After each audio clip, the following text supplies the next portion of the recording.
Continue this whole conversation. Joining us now is the incoming Senate Finance Committee Chair, Mike Crapo of the great state of Idaho. Senator Crapo, as always, sir, welcome. I assume you heard the chairman of the House Ways and Means Committee. Okay, I'm sure you heard Jason Smith. So what he agrees with you, right? There is a current policy baseline. There is precedent for it. And there's no reason why this stuff has to be priced out all over again. Well, that's absolutely correct, Larry. I agree with Jason that we must pass this tax bill through reconciliation this year. There is a discussion going on about whether to go to some of President Trump's other priorities, like the border, energy, and defense, strengthening our national defense, and whether to put it into two bills rather than one bill.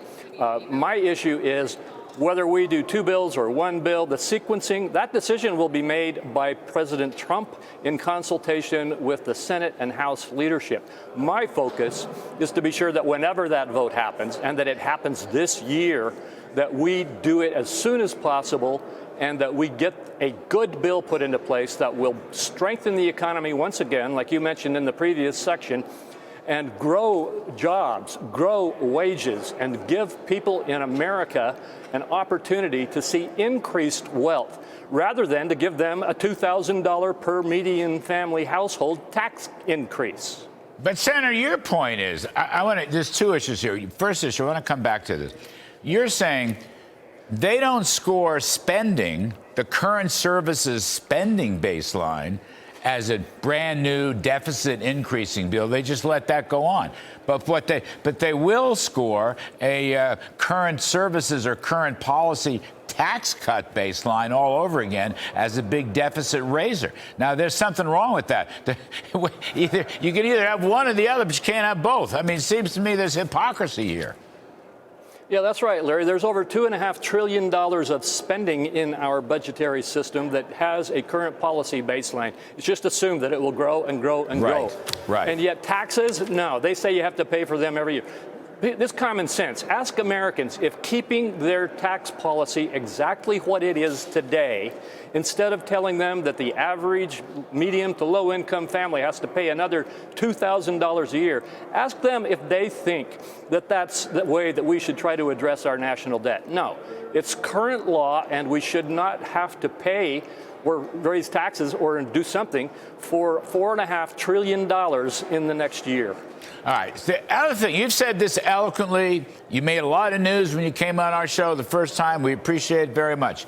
Even the New York Times gave you a favorable write-up. Darndest thing I've ever seen. So you have to have some magic, Senator Crapo. Whatever it is in the water of Idaho there, you've got some magic. But I want to say this. The other thing is, on this tax cut, the entire Trump won the election. Economy.